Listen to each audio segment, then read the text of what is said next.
Ciara O'Neill. I am a practice-based researcher in performing arts at Edge Hill University, but I'm also a freelance performer and have been for probably 10, 12 years of my life. Performance that I've brought to Accidental in No Woman's Land, which is a PhD project, but it also feels like it has legs of its own now for me to go out there and do it again and perform it again, especially in Belfast. I performed it twice now in Liverpool, and I really want to see the differences in the audience perceptions, having done it in Liverpool, in England, and now having done it in Belfast, and also now performing it to the women who contributed to the piece. So the piece was formed by myself. However, it was all taken and I dissected down interviews that I did with 7 activist women who either are from Belfast or have lived in Belfast for a long time. And it's their perceptions of living during the Troubles, but also living during the Troubles while they were activist women for different things. Trade unionism, feminism, all these different things. And it's their stories sort of interwoven with my own autobiographical perceptions as now a 32-year-old Irish woman and, you know, talking about things from my perspective.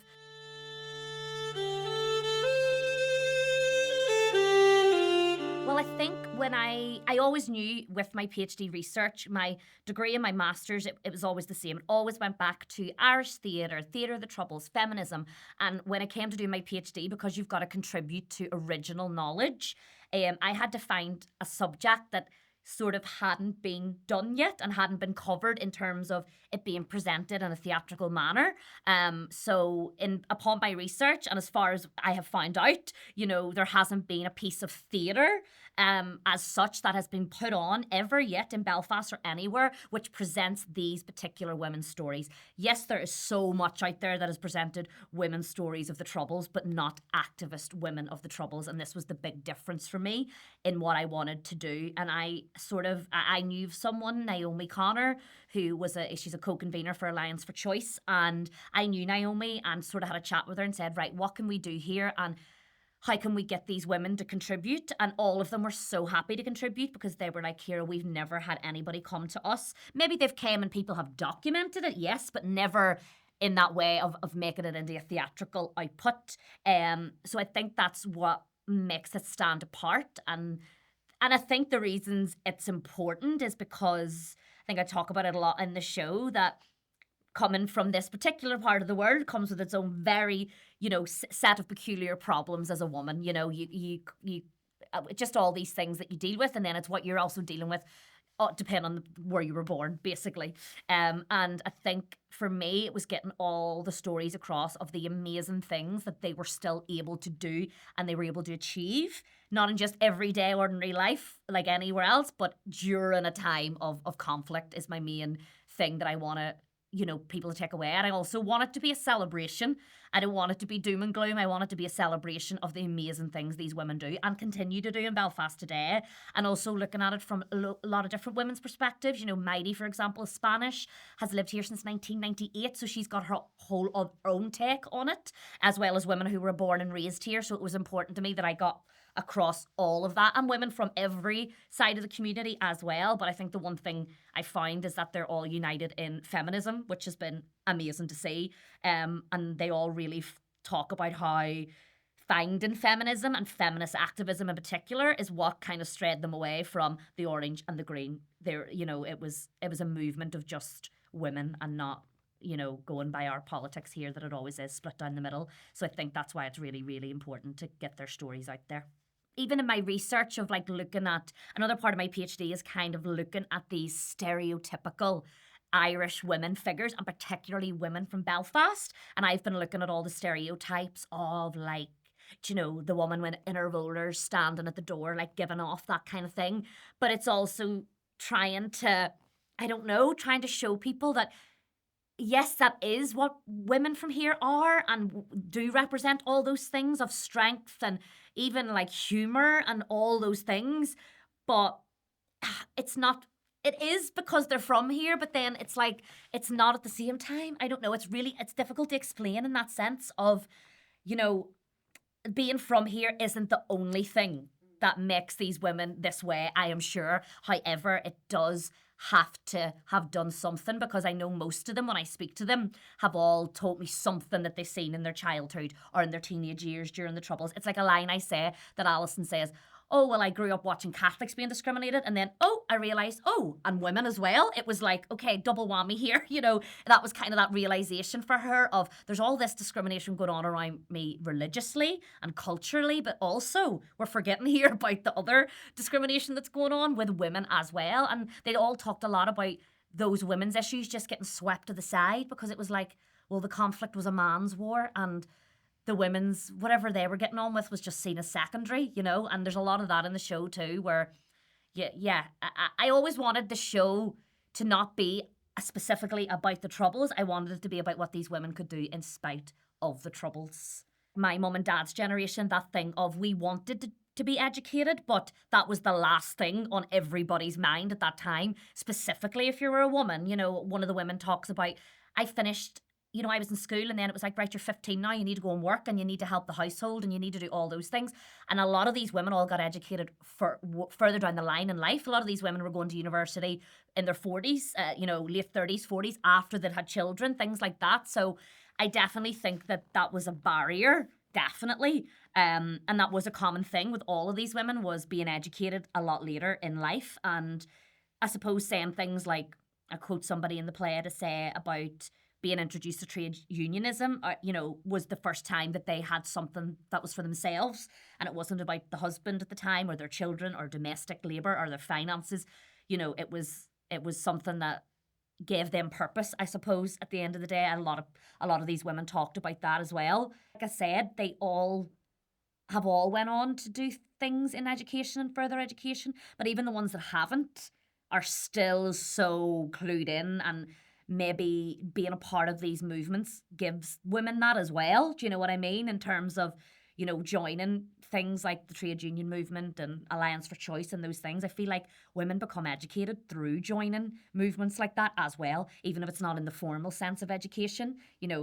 It's education. Like I say in the play, I got an education just by being there in one of the women's houses that I went to, because she sat there for an hour and a half and talked to me and gave me an education about things I didn't know about. And I class myself as a feminist, but she was giving me, the history of in Belfast since 1969, since she moved here. And Linda is from England herself and moved here as well. So she came from like a totally different perspective, and certainly educated me on many things that I didn't know about. So I think education in that sense with all the women is key, definitely.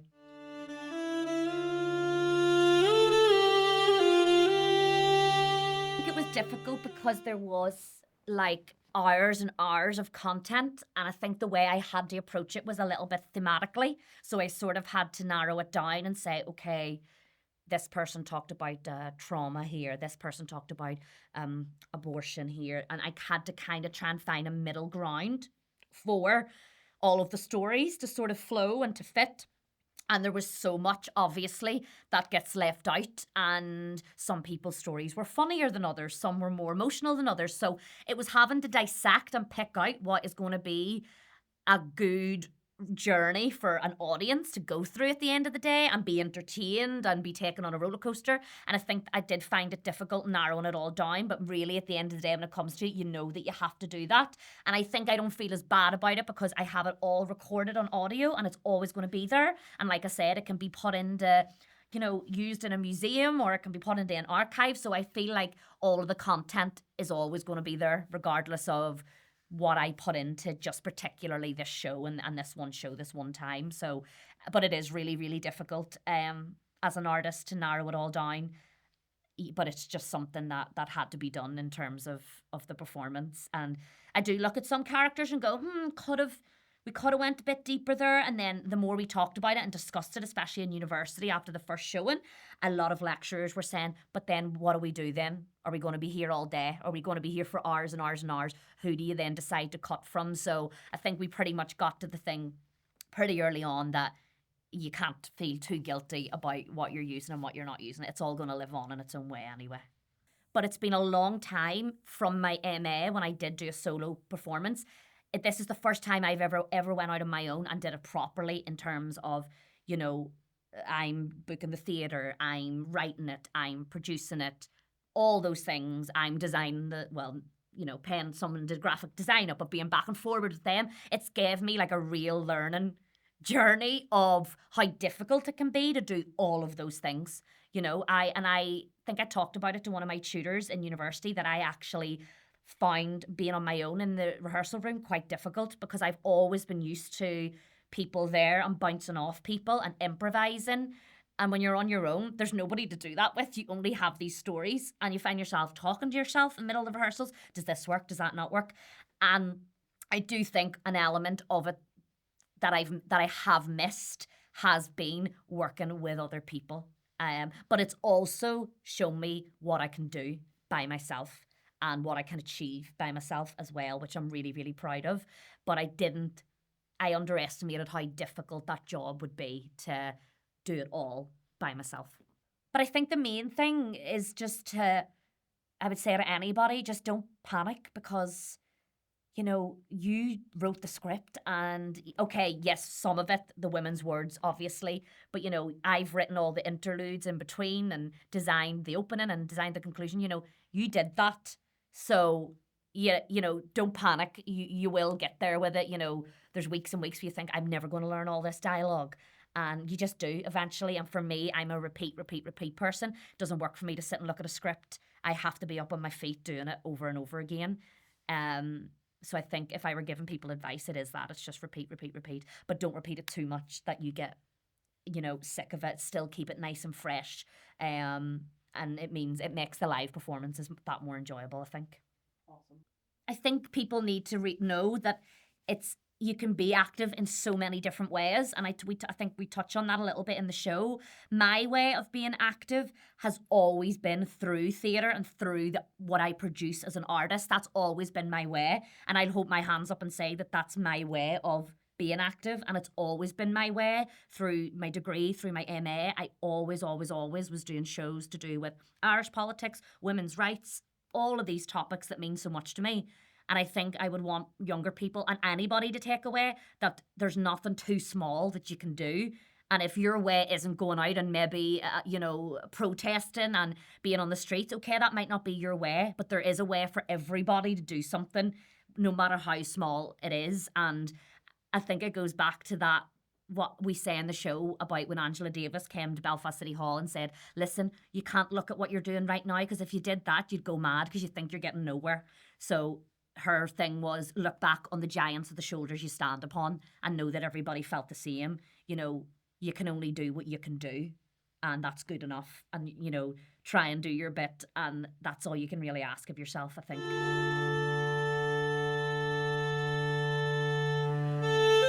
Could definitely be extended. I'm all about now making work that I like you go in and you have an hour-long show and you're right start to finish and there's no intervals. I like that way of working now and I think it works nowadays. Obviously it's a 45-minute show, which is still a lot for one person, especially when you're writing and you're dissecting all this knowledge that you got from the interviews. It's a lot for one person to do on their own, and I have found that because I used to think, I'll be able to make like an hour and a half show, no problem, and it's not the case when you're a one person on your own. However, moving forward, I'd probably develop it up to like maybe an hour, because obviously at the minute I do it plus a Q&A, which brings it up to about an hour anyway. But in the future, I think I've already had a lot of interest from Liverpool Irish Festival, and they would take it, any day really, but I think it'll be probably 2027 next year that maybe I'll approach them about doing it then for the festival, because I know that they like to get loads of different perspectives of Irish women, whether it be north, south, and actually I have a friend who is from Dublin and has a one-woman piece about her life growing up, so we were thinking about maybe doing it as a two-hander and it's one half is her show then my show and you're getting perspectives of northern women and southern women, so that's an idea to look at in the future. I also would love to do it again in Belfast because at the end of the day that's where it was born from, and it was,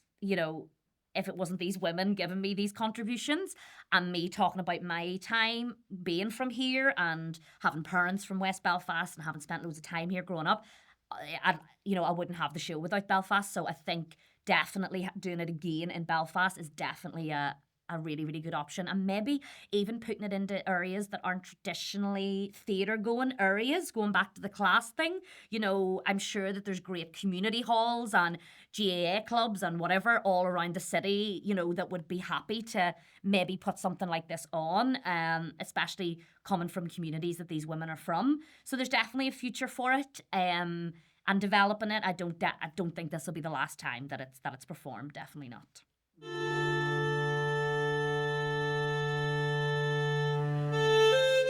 I hope that they see the difference that they've made to society here in the north, and obviously, you know, on an all island basis as well. But yeah, I hope that they know that what the things that they've done to further women now at my age and my generation, I hope that they know how appreciative we are for that. I think that's my main thing, is that I want them all to go away and feel proud and feel really, really happy that someone's took the time to come and hear their stories, and hopefully that in some small way their stories and their words are going to live on and live on and live on for a really long time to come. And even I've been approached as well about maybe even putting it into some kind of archive in the city, maybe in, you know, Linen Hall Library or something like that, because people have come to see the show and said, "Oh, that needs to be kept in some manner and be put into an archive that people can go and read these transcripts for years and years and years to come." And hopefully it'll live on in theatre in that way also. Yeah, so if anyone would like to follow my work and what I'm doing next, I am on Instagram. It's just CO'Neill94 is my username for Instagram. Also, if anybody's ever interested in reaching out and wants to talk about anything in terms of the ideas, anything about the show, or even just in general as a performer, my academic and performer email is o'neillc, ONEILLC, at edgehill.ac.uk. And anything professional can go through that email.